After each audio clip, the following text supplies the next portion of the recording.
en este momento?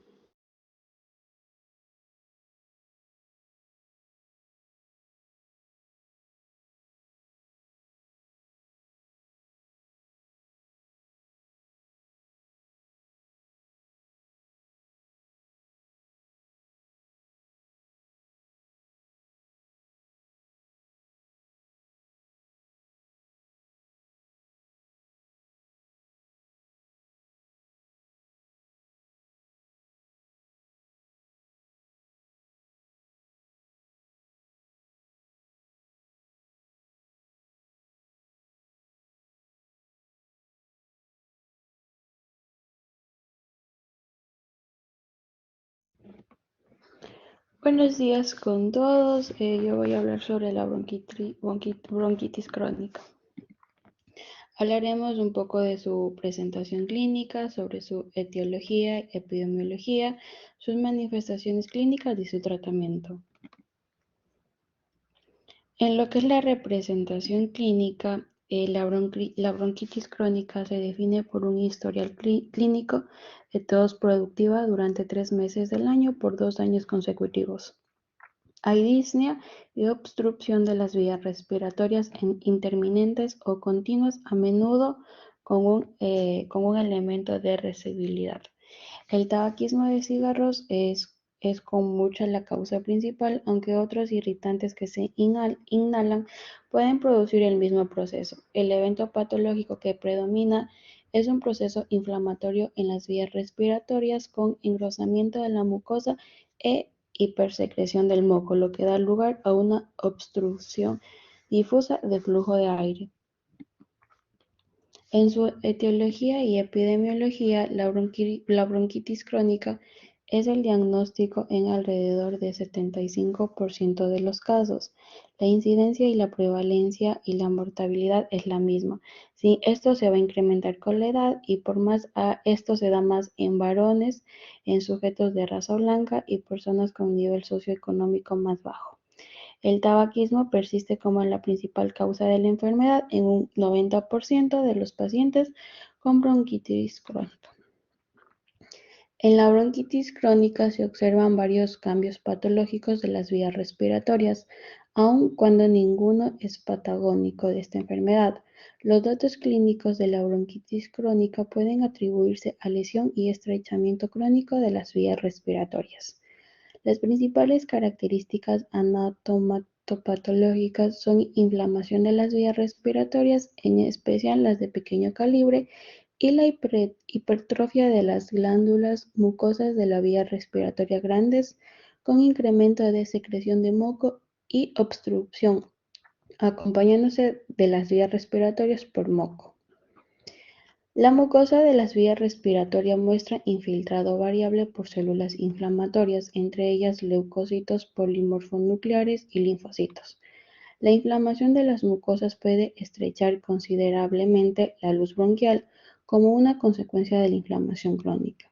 El epitelio cilíndrico pseudoestratificado ciliado normal a menudo se reemplaza por una metaplasia escamosa en parches. En ausencia del epitelio bronquial ciliado normal, la función de limpieza mucociliar está gravemente reducida o suprimida por completo. La hipertrofia e hiperplasia de las glándulas submucosas son características prominentes. Las glándulas suelen constituir más del 50% del grosor de la pared bronquial. La hiperplasia, las glándulas de las mucosas, se acompaña de hipersecreción de moco, lo que constituye al estrechamiento de la luz. A menudo hay hipertrofia del músculo liso bronquial y puede observarse hiperplasia a estímulos broncoconstrictores inespecíficos. Los bronquiolos suelen estar infiltrados con células inflamatorias y estas deforan los fibrosis peribronquiales relacionados. Con frecuencia se observan impacción del moco y obstrucción de las vías respiratorias de calibre más pequeño. En ausencia de algún proceso supuesto como neumonía, el parénquima pulmonar, donde sucede el intercambio de gases integrado por unidades respiratorias terminales. Esta en su mayoría parte del endemio. El resultado de estos cambios combinados es obstrucción y alteración y la eliminación de secreciones de las vías respiratorias crónicas. En sus manifestaciones clínicas de la bronquitis crónica son sobre todo el resultado del proceso obstructivo e inflamatorio de las vías respiratorias. Tenemos una tos productiva, que la tos es productiva de esputo espeso, que suele ser purulento debido a la inflamación local en proceso y a la probabilidad alta de colonización e infección bacterianas. La viscosidad del esputo está incrementada en su mayor parte como el resultado de la presencia de ADN libre. Con el aumento de la inflamación y la lesión de la mucosa puede ocurrir hemoptisis, pero por lo general es escaso. La tos, que es muy eficaz en la limpieza de las vías respiratorias normales, es mucho menos eficaz debido al estrechamiento del calibre de las vías respiratorias y al mayor volumen de viscosidad de las secreciones. También otra de sus manifestaciones clínicas es las sibilancias, que es el estrechamiento de las vías respiratorias y la obstrucción por moco persistente, donde producir sibilancias localizadas o más difusas.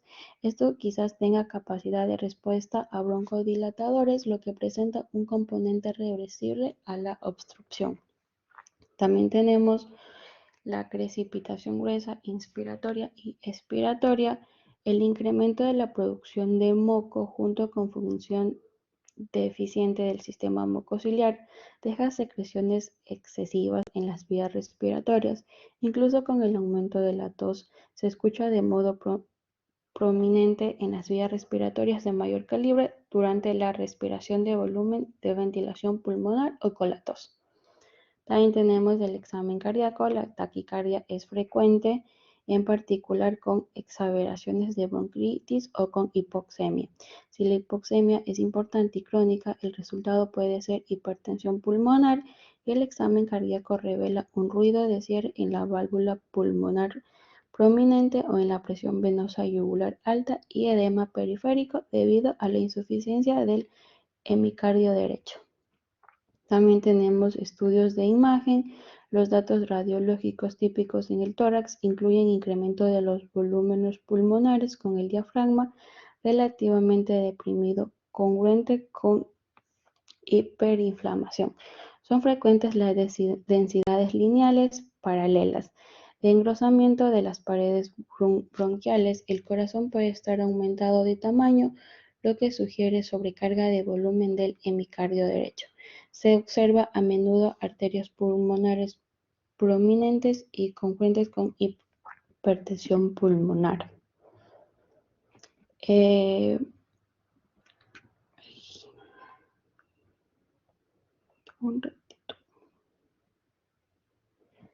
Como habíamos dicho, las personas que más riesgos tienen de tener bronquitis crónica son, como ya lo había dicho, que es fumar, y es el principal factor de riesgo. Hasta el 75% de las personas que tienen bronquitis crónica fuman o solían fumar. También otro de sus riesgos es exposición a largo plazo a irritantes pulmonares, incluyendo humo de segunda mano, contaminación del aire y humos y polvos químicos del ambiente o del lugar de trabajo. También tenemos la edad, que la mayoría de las personas con bronquitis crónicas tiene menos de 40 años cuando comienzan sus síntomas. Y también tenemos lo que es la genética, que esto incluye la deficiencia de alfa-1 antitripsina, que es una condición genética. Además, los fumadores que tienen bronquitis crónica tienen más probabilidad de tenerla si tienen antecedentes familiares de EPOC.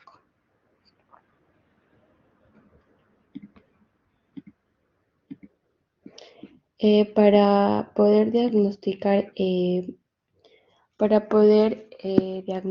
lo que es la bronquitis crónica, el profesional de salud lo que puede hacer es que tome sus antecedentes familiares, su historia clínica. También puede solicitar pruebas de laboratorio como pruebas de función pulmonar, una radiografía de tórax, una tomografía computarizada y análisis de sangre. Para la bronquitis crónica no hay cura, pero el tratamiento puede ayudar a que los síntomas retrasen el progreso de la enfermedad y mejorar su capacidad de mantenerse activo. También hay tratamientos para prevenir o tratar las complicaciones de esta enfermedad, como cambios en el estilo de vida, como si es fumador, dejar de fumar, evitar el humo de segunda mano y los lugares donde podría respirar otros irritantes pulmonares. También con medicamentos como broncodilatadores, que estos relajan los músculos alrededor de las vías respiratorias. También vacunas contra la gripe y la neumonía, terapia de oxígeno si tiene bronquitis crónica severa y bajos niveles de oxígeno en la sangre. También rehabilitación pulmonar. Y por último, recurso para personas con síntomas severos sería un trasplante de pulmón. Gracias. Mira, bueno, esto ya lo habíamos visto en su gran mayoría en EPOC. Bien. Si necesito ya tener otro tema. Alguien me escribió de ustedes ayer para ir a la universidad. Se llamó a la universidad, por cierto. Pero el simulador está en un curso ATLS. No sé, bueno, si ustedes sepan qué es eso. Pero es un curso de soporte vital en trauma avanzado. Y las aulas a las 7 de la mañana que nos podían dar en un aula simple, sin proyectores. ¿Ya? Para que lo tengan en cuenta. Por favor, ¿quién tiene el siguiente tema? Bronquitis es muy... No les voy a contar nada. Conceptos básicos: tos productiva por un periodo de 3 meses recurrente por al menos de 2 años. Déficit de alfa-1 antitripsina, una de las causas que los predispone. Usualmente el humo del tabaco es el mayor predisponente. ¿Quién tiene el siguiente tema, chicos?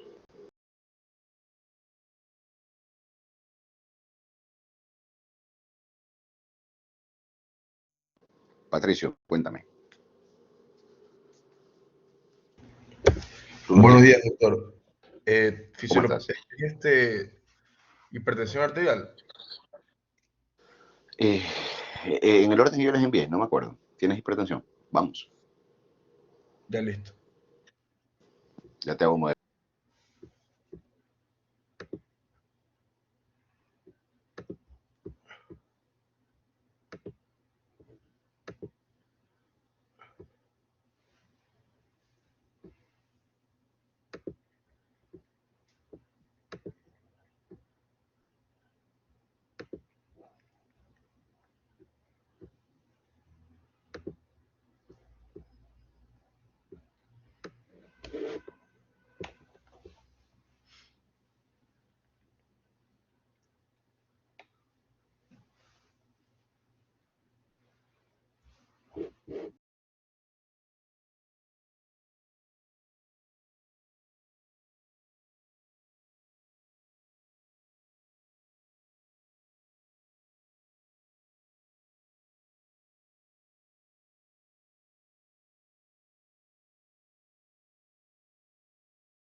Listo.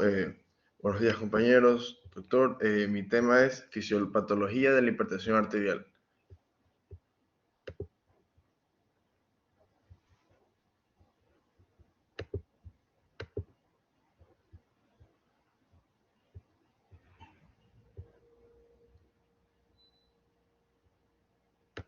Bueno, las características de la hipertensión arterial es que es bastante común, tiene consecuencias severas devastadoras, son asintomáticas hasta etapas tardías,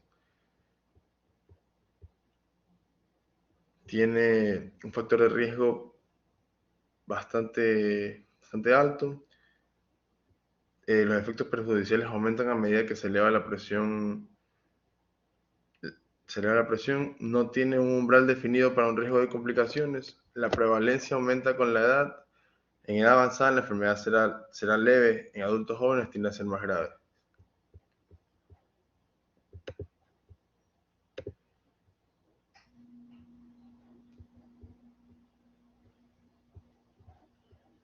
Bueno, cuando hablamos de presión arterial es...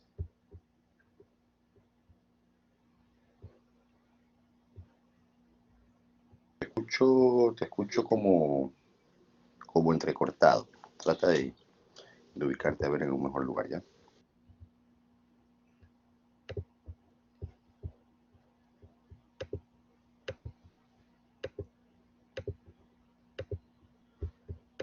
Listo, Víctor, disculpe, que está medio... Ahora sí. Ya.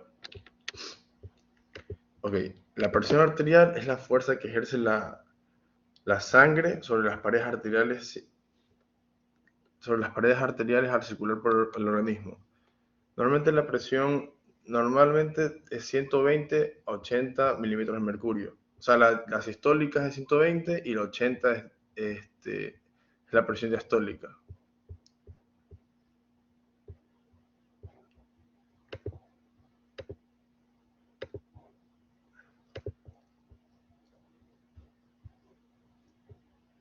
Bueno, la presión arterial, la hipertensión arterial sabemos que es un trastorno en los vasos sanguíneos que tiene una tensión persistentemente alta, la que puede dañarlos.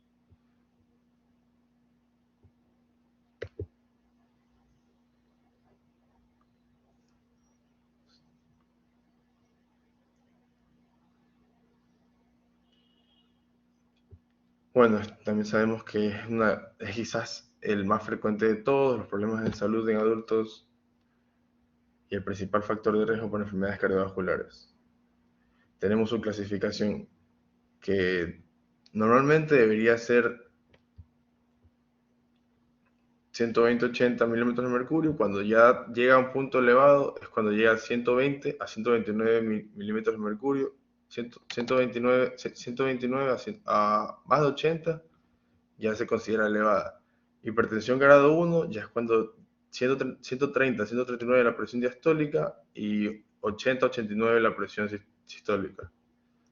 Y tenemos la hipertensión grado 2, que es 140-90 milímetros de mercurio, que ya es más severo.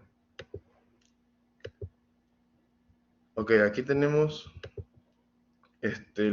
los factores que intervienen en la hipertensión arterial. El gasto cardíaco, el volumen sistólico y la frecuencia cardíaca. Resistencia periférica, sistema renina-angiotensina, aldosterona. Es decir, el gasto cardíaco y la resistencia periférica nos brindan los valores que obtenemos, de 120 a 80 milímetros de mercurio en la presión arterial. También el volumen sistólico no es nada más que la fuerza que sale, o sea, la sangre en este caso del corazón a partir de la arteria aorta hacia todo el organismo para repartirse por todos los diferentes tejidos. O sea, simplemente esa fuerza de inyección o de bombeo que tiene el corazón se denomina volumen sistólico. Este de aquí se va a equilibrar a partir del sodio en el organismo. Por eso el sodio es bastante importante, o sea, juega un papel fundamental en la hipertensión. Y también a partir de qué reacción produzca el sodio dentro de la volemia, es decir, dentro del volumen sanguíneo. También sabemos que el volumen sistólico va a depender del volumen intravascular, es decir, del sodio. También la frecuencia cardíaca no es nada más que la cantidad de latidos por minuto que va a generar una persona. Está controlada por el sistema nervioso autónomo. Y tenemos la resistencia periférica. Se refiere a las siguientes resistencias que van a tener diferentes arterias, arteriolas distales del organismo, que estas de aquí van a provocar estas resistencias de vasoconstricciones y vasodilataciones. Estas de aquí se van a generar a través del sistema angiotensina y aldosterona. Bueno, tenemos los factores que regulan la presión arterial, que ya como dijimos, el volumen extravascular del sodio y el sistema nervioso autónomo. Como sabemos, el exceso de sodio se absorbe rápidamente en el intestino, determinando un aumento de osmolaridad plasmática. Este de aquí va a estimular la sensación de sed y obliga al consumo de agua para la siguiente expansión del volumen intravascular. Para compensar y controlar este aumento de volumen, los riñones responden eliminando la sobrecarga de sodio y agua. Y bueno, lo que es el sistema nervioso autónomo, se va a dividir en dos. Se divide en simpático y parasimpático. Estos se van a encargar de la lucha y huida del organismo. Bueno, como sabemos, este sistema autónomo es importantísimo porque tiene receptores alfa y beta adrenérgicos. ¿Qué son alfa y beta adrenérgicos? Estos aquí se dividen alfa 1, alfa 2, y los beta adrenérgicos se dividen en beta 1, beta 2 y beta 3. Estos receptores son de mucha importancia porque estos se encargan de recibir a las diferentes hormonas liberadas por el sistema nervioso autónomo. Hormonas como adrenalina, noradrenalina, dopamina, entre otras. Otros receptores también se encargan de recibir estas hormonas y cada una de ellas tiene su función. Por ejemplo, la adrenalina se va a encargar de la dilatación muscular y la noradrenalina se encarga de la vasoconstricción. Esta aquí nos va a interesar bastante para la regulación de su presión arterial, porque esta se encarga de la contracción del músculo liso. Y si hay un aumento de la noradrenalina, también va a haber aumento de la constricción muscular. Por ende, un aumento de presión arterial, esta hormona aumenta cuando la persona tiene un aumento de estrés. Es por eso que la noradrenalina la consideran bastante como una hormona del estrés. Y si esta hormona se llega a elevar bastante, puede llegar a provocar taquicardia dentro del organismo.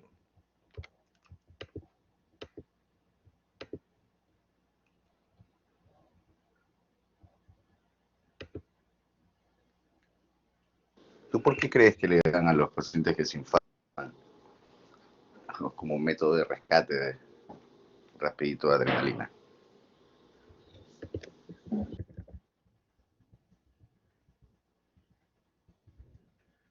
Cuando tiene un infarto. Ajá. Porque este induce la activación de la hemostasia primaria y secundaria. Pero ¿qué hace la adrenalina en el corazón? Vamos a hablarlo sencillo, ¿no? ¿Qué es la hemostasis, por cierto? Regulación del medio interno. O sea, Perfecto. regulación del Equilibrio cuerpo. corporal.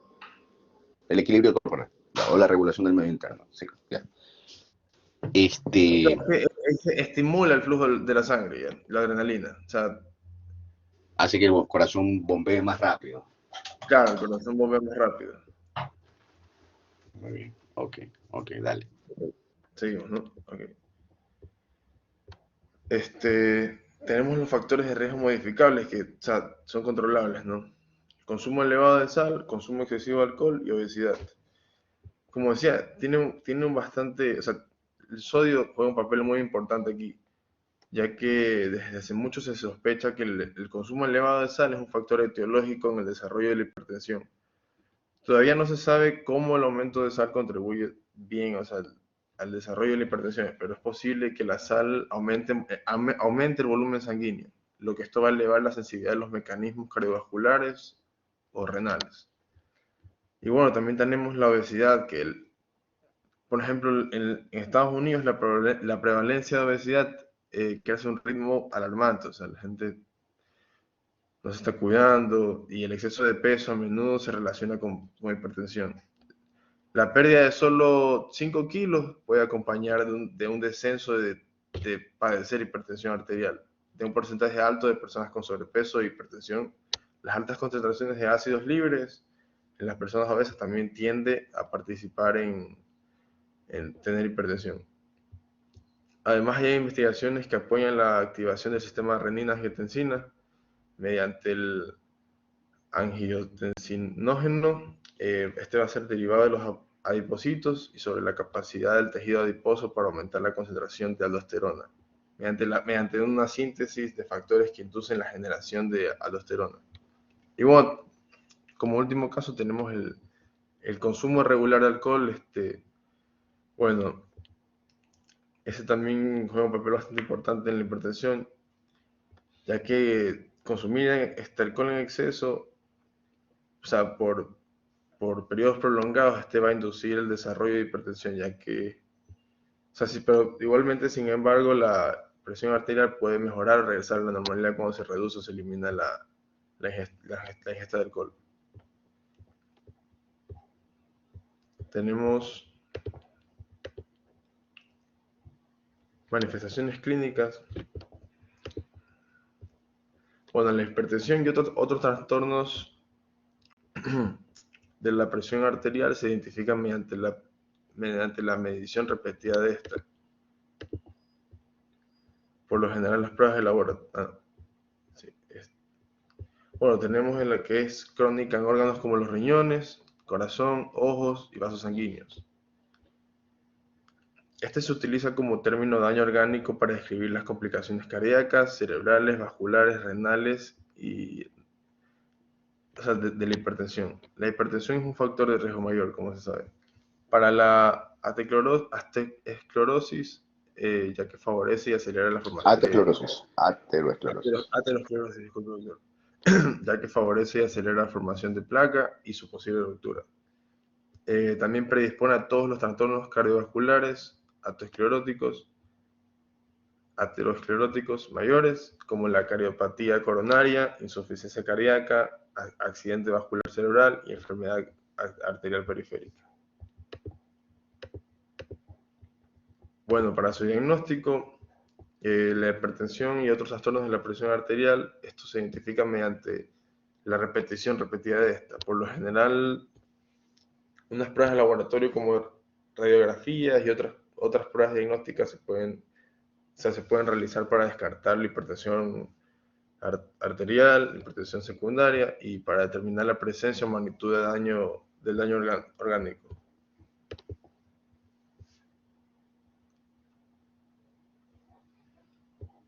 Listo, doctor, muchas gracias.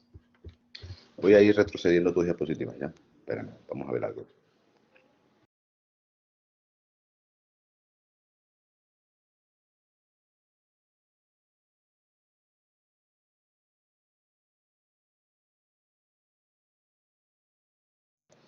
Bueno, presión arterial.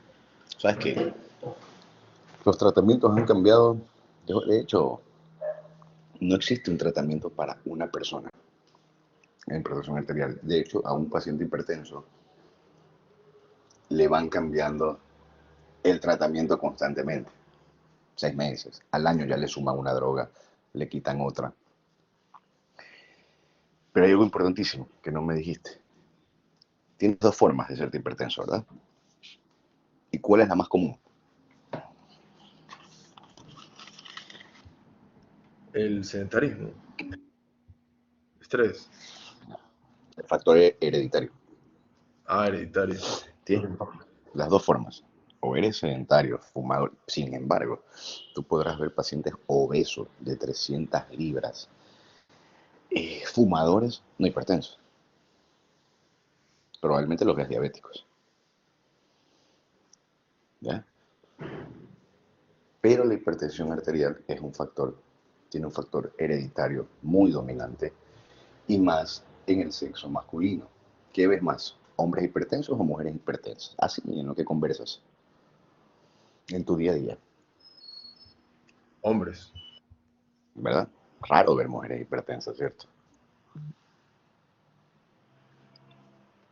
¿Y por qué crees que pueden ser los hombres? Porque hay otro factor predisponente a hacerte hipertenso. ¿Cuál crees que sea?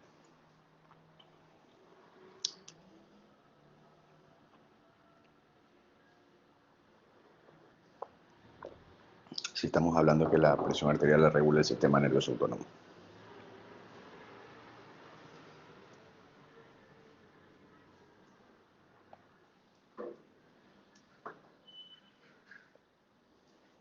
¿Qué dice Patricio? O sea, ¿Qué edad tienes tú, Patricio? yo, 19. ¿Qué preocupación tienes? Ninguna. Conseguir pelada. O sea, yo creí que lo de los hombres por lo que usted decía, por lo de hereditario. Ya.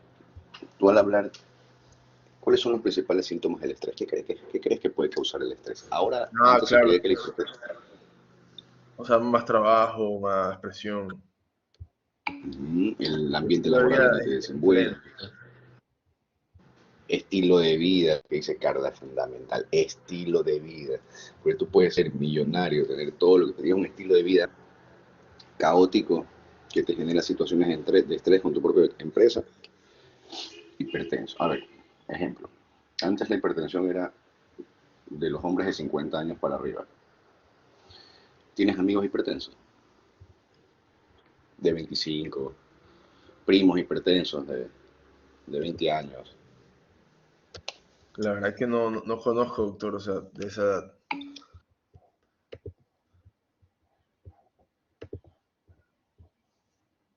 Déjame ver qué me escribió ahí. A ver, espera.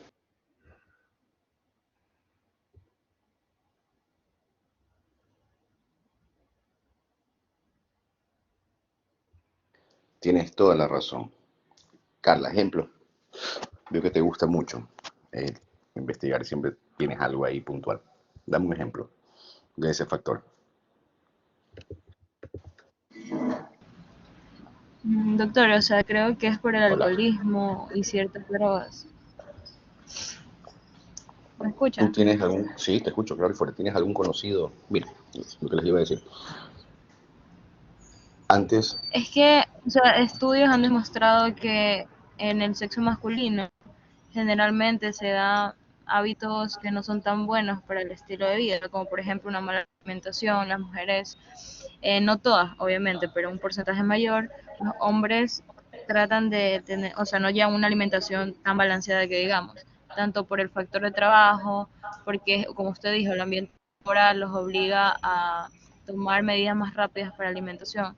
En cambio, las mujeres tenemos como que un poco más de espacio para ese ámbito.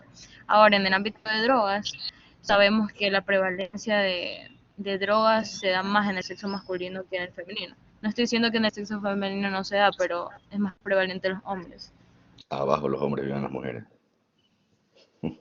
Sí, tienes toda la razón. No solo eso, mira, ahora se observa mucho joven, mucho, mucho muchacho entre la edad de 25 a 35 años, por favor, anoten que es pregunta de examen. Las estadísticas te lo dicen. La gran mayoría de infartos ya no son en el adulto mayor, sino en promedio de edad de 25 a 35 años.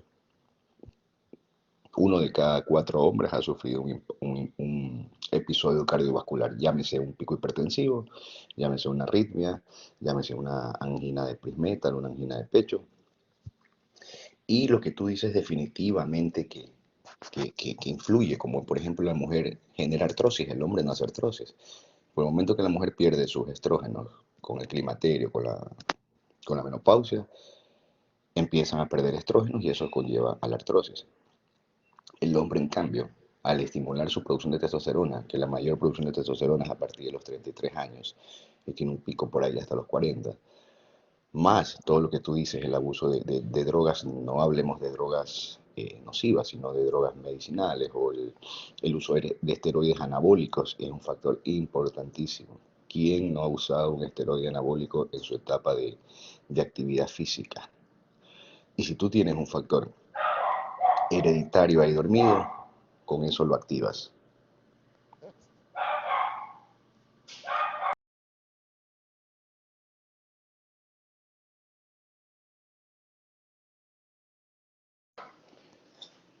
Va quedando claro esa parte, ¿no, Patricio? Entonces, definitivamente que el estrés general, o sea, la parte global del estrés, genera ansiedad, genera palpitaciones, genera falta de sueño, genera déficit alimenticio y genera una serie de cascadas de factores que te van a predisponer a ser hipertenso. ¿Y por qué? Porque todo esto está regulado por el sistema de renina, aldosterona, renina, angiotensina, aldosterona, que es el mecanismo que trata de regular el equilibrio corporal.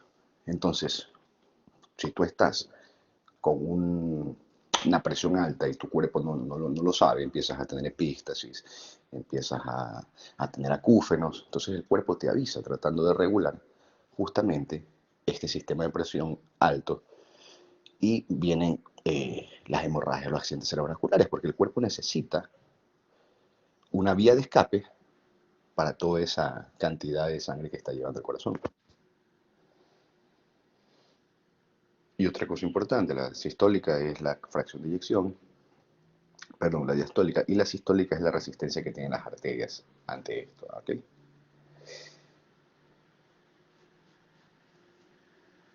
Bien.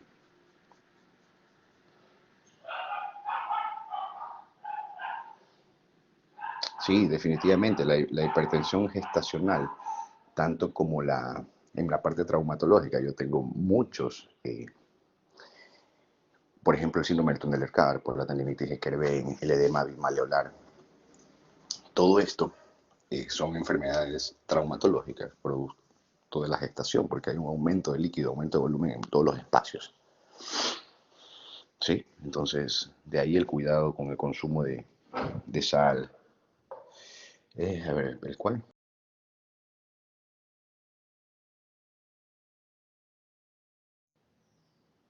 ¿Por qué crees que el hiper y no el hipo?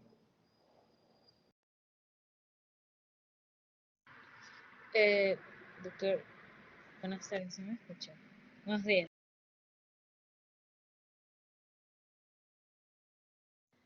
Mira, el hiper es todo lo acelerado. ¿Sí? Entonces el hipertiroideo definitivamente va a tener un ritmo de vida acelerado por su propia enfermedad, su metabolismo es más acelerado, tiene tendencia a desarrollar hipertensión arterial definitivamente, versus el hipo, que el hipo tiene más tendencia a desarrollar diabetes.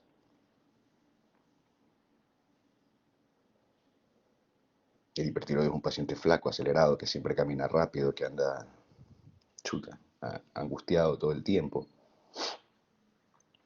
Entonces eso sí genera como factor de riesgo de hipertensión arterial. Yaneli, Patricio, Carla, que son los que han participado ahora bastante. ¿Alguna duda?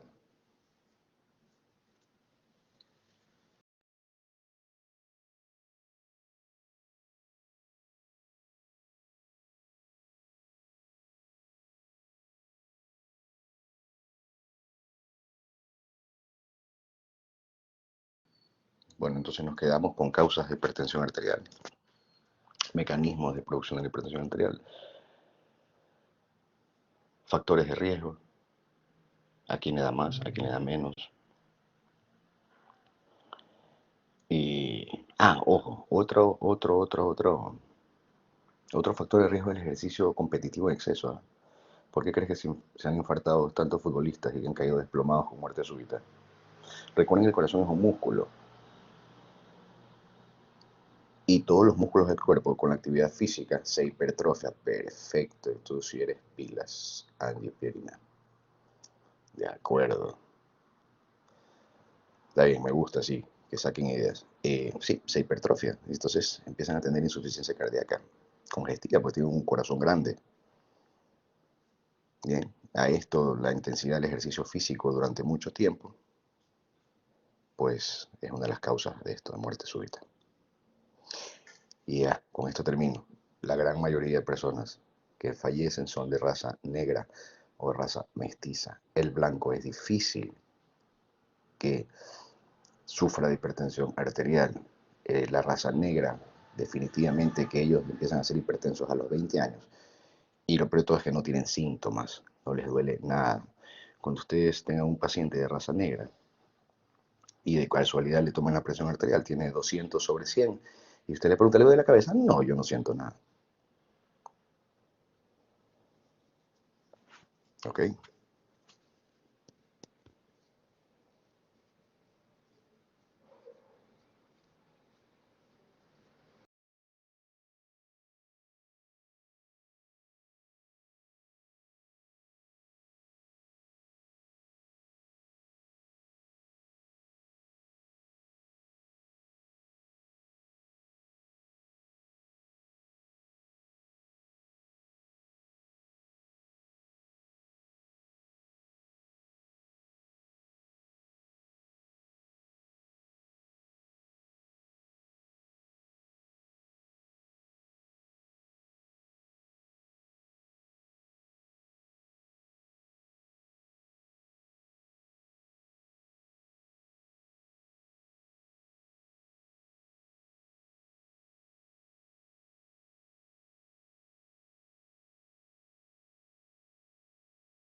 Doctor, buenos días. Yo tengo una Aquí pregunta. estoy, dígame. La presentación yo se la mandé por el mail. No sabía si mandárselo por ese medio o por WhatsApp. Como tú ¿Está bien? quieras, sí, sí, como Ya, quieras. listo. No hay Ya, problema, eso gracias. igual se sube, todo se sube a un drive de la U. Mientras me la envíes en formato PowerPoint que se puedan ¿Se puede abrir? No hay problema. Juliana, dime. Sí, ¿cuántas horas antes o algo así dijo que teníamos que mandarle antes de la presentación? ¿Qué Es que a cosas? mí me ¿Qué? toca la otra semana, entonces para saber un Ah, día no, antes le mando. no, me la puedes enviar después de la clase. Ah, No te ya, preocupes listo. mientras las envíes. Ya, gracias. Ujú. El banco de preguntas sí lo tienen que enviar por lo menos 4 días antes del examen. ¿Ok?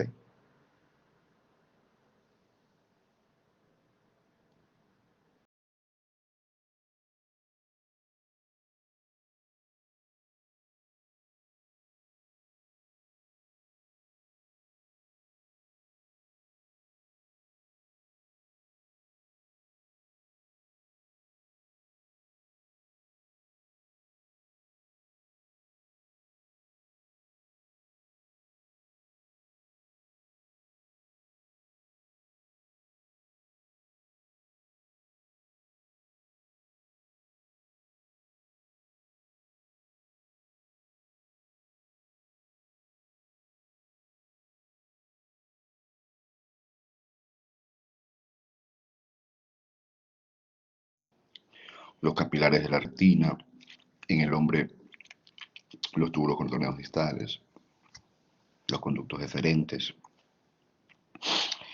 definitivamente que sí.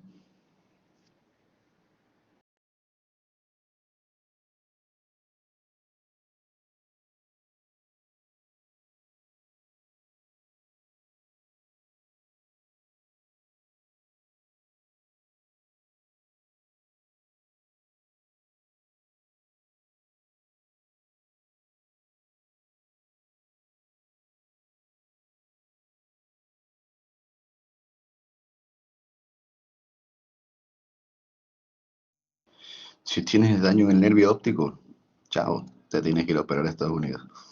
A ver si es que vuelves a ver.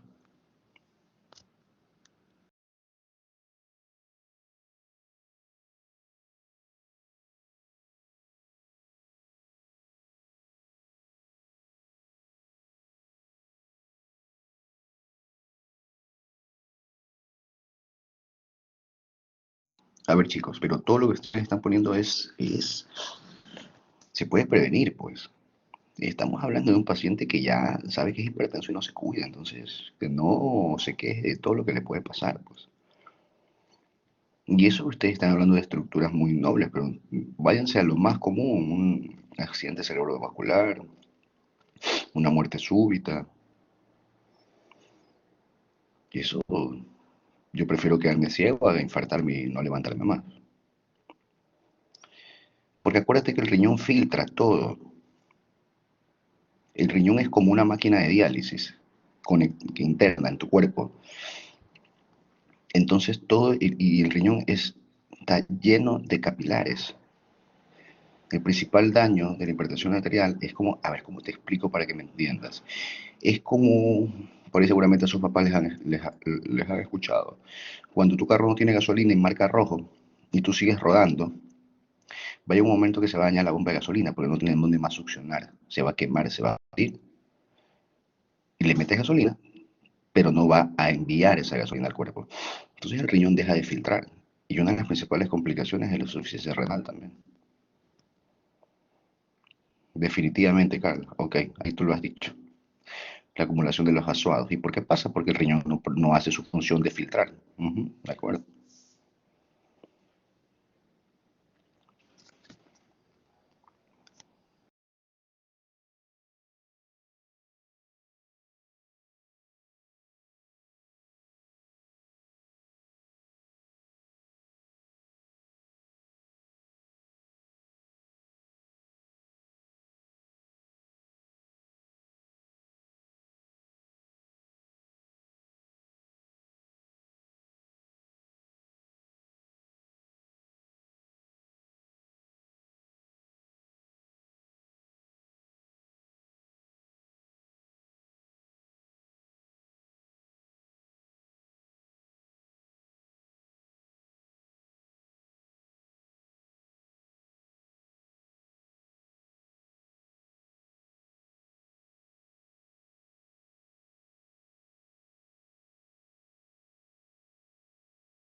Bueno, chicos, excelente. Me gustó muchísimo.